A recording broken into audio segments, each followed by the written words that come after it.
नमस्ते दोस्तों, आज हम स्टार्ट करेंगे क्लास थर्ड ईवीएस के बुक का चैप्टर नंबर 19। चैप्टर का नाम है our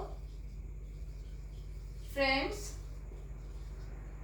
animal. Okay, our friend animal. तो मैं बता दूं, मैं ओवरऑल समरी और अगर कोई वन लाइन इंपॉर्टेंट क्वेश्चन बन सकता होगा तो वो बताने की कोशिश करती हूँ। तो बता दूं, इस चैप्टर में क्या होता है कि पहले तो एक स्कूल का सीन दिखाया जाता है हमें। वहाँ पे बच्चे बैठे हुए, अचानक से उन्हें एक आवाज आती है और देखते हैं कि एक चिड़िया है ना, वो हर्ट हो चुकी है, उसे चोट लग गई है और वो उड़ने की कोशिश करी। तो बच्चे उसे उठाते हैं, उसे प्यार से सहलाते हैं, उसे पानी पिलाते हैं।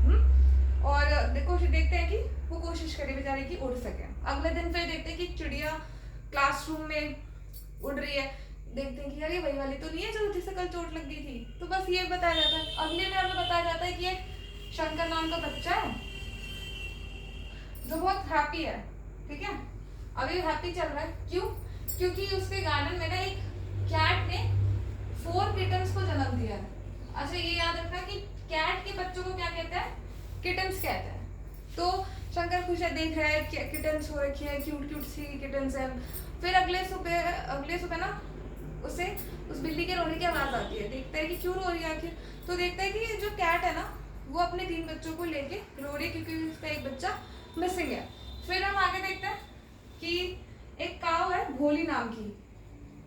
भोली नाम की काव है। किसकी है ये? मीनू नाम के। मीनू इसकी ऑनर है। मीनू उस काव है ये। और भोली। तो एक दिन भोली ऐसे ही चरने गई होती है और उसको एक दिन तेज रफ्तार वाला स्कूटर टक्कर मार जाता है, जिसकी वजह से क्या होता है, उसके लेग पे चोट लग जाती है। ठीक है, उसकी टांग पे चोट लग जाती है और वहां से खून निकलता है। फिर एक हमें बताया जाता है चंदू नामक धोबी है। कौन है? चंदू धोबी। इसके पास क्या है? डोंकी है। ओके, और डोंकी इसका काम आता है। इसका बोझा ढूंढता है, इसके सामान इधर उधर ले जाता है और ये अपने इस डोंकी की सेवा पानी भी करता है। तो हम देख सकते हैं कि यहाँ पे जैसे इन बच्चों को जैसी स्कूल में क्लासरूम में जो जब वो बर्ड गिरती है तो बच्चे कैसे उसे प्यार से उठा लेते हैं, देखते हैं कि उसे कहाँ चोट लगी है, हम क्या कर सकते हैं उसके लिए। शंकर खुश हो जाता है बिल्ली के बच्चों को देख के। भोली जो काव है मीनू की, वो उसको एक दिन स्कूटर वाले टक्कर मार जाता है और चंदू नामक धोबी अपनी डोंकी का ख्याल रखता है। हम यहाँ देख सकते हैं कि कैसे इंसान का रिलेशनशिप्स हमें दिख रहे हैं जानवरों के साथ। और हमें बच्चों को ये बताना है कि हर एक जानवर का अपना एक अस्तित्व है।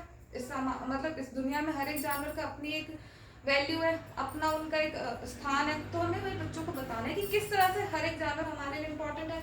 इसमें से कुछ जानवर पेट एनिमल्स होते हैं ना। पेट एनिमल्स कौन कौन से होते हैं? जैसे कैट हो गई, डॉग, और कौन कौन से? कुछ बर्ड्स को भी रखते हैं लोग अपने घरों में। तो ये सारे क्या? काऊ हो गई पेट एनिमल में। तो पेट एनिमल्स होते हैं जिसे हम अपने आसपास अपने घरों में भी रखते हैं। उसके बाद आते हैं हम स्टोरी में। तो हमें बोला जाता है कि बच्चों को हमें प्रमोट करना चाहिए किसी चीज के लिए कि वो बनाए बर्ड बाथ। बर्ड बाथ क्या है? क्या बनाने को कहा जाना चाहिए बच्चों को? Bird bath. ओके, ये बर्ड बाथ है क्या कि आप ना अपने मतलब कोई अगर आपके आसपास अगर कोई ट्री है, यहाँ पे आप एक रस्सी लेके यहाँ पे एक कोई कटोरी कोई बाउल उसको टांग दो, उसमें पानी रख दो ताकि किसी चिड़िया को पानी की जरूरत हो तो उसे प्यास लगे तो यहाँ से वो पी ले। तो यही है बर्ड बाथ है आपको। और ये भी कर सकते हो कि आप अपने छतों पे किसी बाउल में पानी और थोड़ा सा अनाज, आप गेहूं के दाने, चावल के दाने, कुछ भी आप रख दो ताकि इस गर्मी में उन्हें खाना पानी दोनों मिल सके। तो ये है। और ये बच्चों को भी हमें बोलना है कि इस तरह से जब वो चीजें करेंगे ना तो थोड़ा सा कनेक्ट होने की कोशिश करेंगे आसपास के एनवायरनमेंट से। हमें बच्चों को कोशिश करने की जितना हो सके वो अपने आसपास के एनवायरनमेंट से कनेक्ट हो। अच्छा, इसमें एक बहुत अच्छी स्टोरी बताई जाती है, द क्वींस गार्डन। क्या है स्टोरी? अब ये सुनना, द क्वींस गार्डन।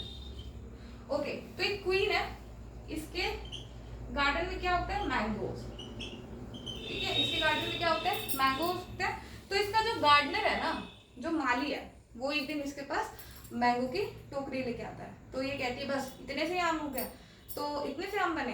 तो गार्डनर कहता है कि अरे माफ कीजिएगा, ये ना चिड़ियों ने खा लिए, वरना तो और भी आम उगते। अगली बार देखना मैं चिड़ियों को रोकूंगा, बहुत सारे आम आएंगे। तो ये क्वीन कहती है हाँ ठीक है, मेरे को आम अगली बार ज्यादा चाहिए।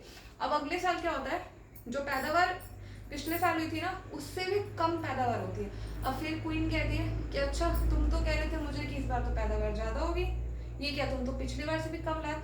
तो ये कहता है गार्डनर कि अब की बार जो मैंगोज है ना उस पे इंसेक्ट लग गए, और उन इंसेक्ट्स ने मैंगोज की पैदावार को कम कर दिया, खराब कर दिया, समझे।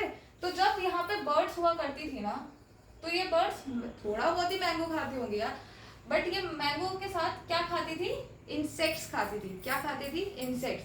और जैसे वो इंसेक्ट खाती थी तो मैंगो की पैदावार उससे बढ़ती थी। और इसी वजह से, और जिस अगले साल जब गार्डनर ने बर्ड्स को भगाना शुरू किया, वो मैंगो के पेड़ के आसपास उन्हें आने नहीं देता था, जिस वजह से इंसेक्ट्स वहां पे पनपने लगे, और इंसेक्ट्स ने मैंगो की पैदावार को कम कर दिया, समझे। तो हर एक, अब बर्ड्स का भी अपना एक महत्व है ना, बर्ड्स एंड इंसेक्ट्स का है तभी तो मैंगो बना। अच्छा एक ऐसा ही, वैसे बुक में नहीं है, बता देती हूँ नॉर्मल नॉलेज के लिए। चाइना में क्या होता है, देखो मुझे सन याद नहीं है सही से, 1958 आई गेस, इस आसपास, इस ईयर के अराउंड देखना। क्या होता है कि ना वो वहाँ पे जो गवर्नमेंट होती है ना, वो कह देती है कि ये जो तो 4 तरह के कुछ इंसेक्ट्स को, 4 तरह के जीव प्राणी को कहते हैं कि हमें इन्हें मारना है, जिसमें एक थी स्पैरो भी। ओके, तो वो क्या करते हैं, वहाँ के लोग ना स्पैरोस को मारने लगते हैं, क्योंकि गवर्नमेंट कहती है अच्छा तुम स्पैरोस मारो, ये स्पैरो ना हमारे पैदावार को कर रही है कम, हम खेत में अनाज उगाते हैं, सारी की सारी खा जाती है, तुम इन्हें मारो। इस तरह से 2-3 और जानवर है, 4 आई थिंक जानवर है जिनको मारने के लिए कहा गया था, जिसमें एक स्पैरो थी। तो स्पैरो को वो मारने लगे वहाँ के लोग, और जैसे ही उन्होंने मारना शुरू किया ना, अगले 2-3 साल में वहाँ पे अनाज की कमी हो गई, और वहाँ पे भूखमरी जैसी सिचुएशन आ गई थी। क्यों? क्योंकि जो इंसेक्ट्स थे ना, उन्होंने फसलों को खराब करना शुरू कर दिया, और लोगों ने बर्ड मारने शुरू कर दी थी, बर्ड्स को मार दिया, इंसेक्ट्स ज्यादा हो गए, जिस वजह से फसलें खराब हो गई। तो हमें समझना चाहिए कि प्रकृति में, इस नेचर में हर एक जीव जंतु का अपना महत्व है। हम इंसान अगर ये सोचे कि हम ही सबसे ज्यादा ताकतवर है और ये पूरी दुनिया हमसे टिकी है, तो हमसे बड़ा बेवकूफ कोई नहीं है। हर एक जानवर, चाहे वो छोटे से छोटा जीव ही क्यों ना हो, वो भी हमारे लिए, इस प्रकृति के लिए, इस नेचर के लिए, धरती के लिए उतना ही जरूरी है जितने हम। ओके, बस यही है इस चैप्टर में, बाकी मिलते हैं नेक्स्ट वीडियो में। और हाँ, एक इम्पॉर्टेंट बात है कि ना, इससे पिछले वाला जो चैप्टर है ना, चैप्टर नंबर 18, वो इम्पॉर्टेंट है, प्लीज वो देख लेना, उसमें से क्वेश्चंस आते हैं। ओके, मिलते हैं नेक्स्ट वीडियो में, तब तक के लिए धन्यवाद।